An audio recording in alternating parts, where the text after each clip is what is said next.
You ask Tiger to solve. This deals with linear equations with one unknown. The final result is q equals -5/3. Let's solve it step by step. Group all L terms on the left side of the equation. Subtract 2q from both sides. Group like terms. Simplify the arithmetic.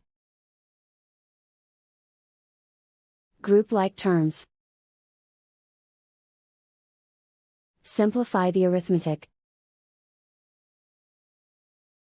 Group all constants on the right side of the equation. Subtract 2 from both sides. Simplify the arithmetic.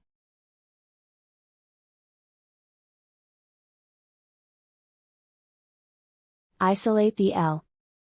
Divide both sides by 3. Simplify the fraction.